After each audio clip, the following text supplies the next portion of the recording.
Hi friends, మనం submit చేసిన GNM application payment ఏ విధంగా చేయాలని చూద్దామండి. ఇప్పుడు అయితే సబ్మిట్ చేసిన అప్లికేషన్ నెంబర్ చూడండి, అక్కడ చూపిస్తుంది. అయితే మనం సేమ్ ఎస్బీఐ కలెక్టర్ కావాలి, అక్కడ చూడండి ఎస్బీఐ కలెక్టర్ అనే ఆప్షన్ ఉంది కదా, దాన్ని క్లిక్ చేయాలి. క్లిక్ చేసిన తర్వాత సైట్ ఓపెన్ అవుతుంది చూడండి. ఓకే, ఇక్కడ మనము ఎడ్యుకేషన్ ఇన్స్టిట్యూట్, మనం ఎడ్యుకేషన్ ఫీ కాబట్టి స్టార్టింగ్లో ఉంది చూడండి, ఎడ్యుకేషన్ ఇన్స్టిట్యూట్ క్లిక్ చేయాలి.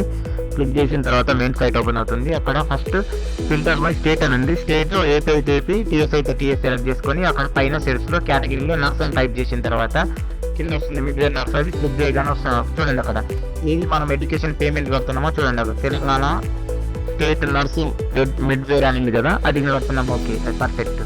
అప్లికేషన్లో నేమ్ ఏ విధంగా ఉందో ఆ నేమ్ అనేది ఇక్కడ మనం తీసుకొని ఎంటర్ చేయాలి. మనం సబ్మిట్ చేసిన అప్లికేషన్ మనమే కదా, అది తీసుకోవాలి.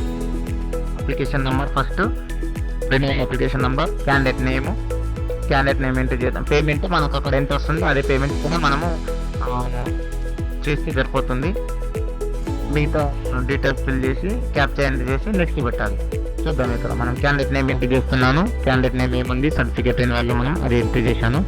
ఫీ మనకు అక్కడ 350 చూపించింది, పెనాల్టీతో చూపించింది, ఎందుకంటే చాలా అవుతుంది కాబట్టి అది 350.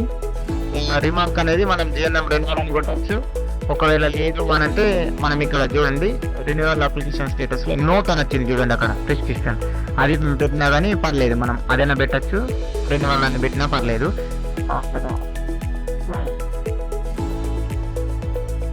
ఇక్కడ నెట్ బ్యాంకింగ్ డీటెయిల్స్ క్యాండిడేట్ ఉన్నాయి కాబట్టి candidate name, date of birth. ఒకవేళ నెట్ బ్యాంకింగ్ ఇచ్చినా వాళ్ళది ఇచ్చినా పర్లేదు, క్యాండిడేట్ ఇచ్చినా పర్లేదు. Date of birth, mobile number, email ID mandatory ఏం కాదు, మన ఇష్టం అది.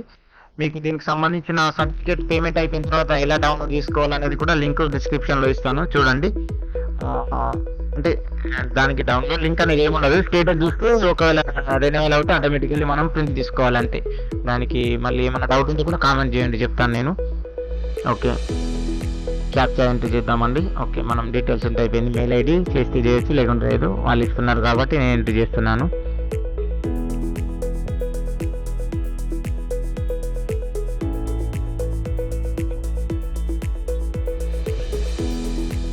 చూడండి ఫ్రెండ్స్, క్యాప్చర్ ఎంటర్ చేస్తున్నాను. క్యాప్చర్ ఎంటర్ అయిన తర్వాత నెక్స్ట్ కొట్టాలి. పేమెంట్ సెక్షన్ వెళ్ళిపోతుంది. పేమెంట్ అయిన తర్వాత 3 to 7 daysకి మనకు సర్టిఫికేట్ అనేది డౌన్లోడ్ అవుతుంది. పేమెంట్ అయిన తర్వాత ఒక 1 hourకి చెక్ చేసినా కానీ 100% అని చూపిస్తుంది, అంతకుముందు ఇన్వాలిడ్ అని చూపిస్తుంది కదా.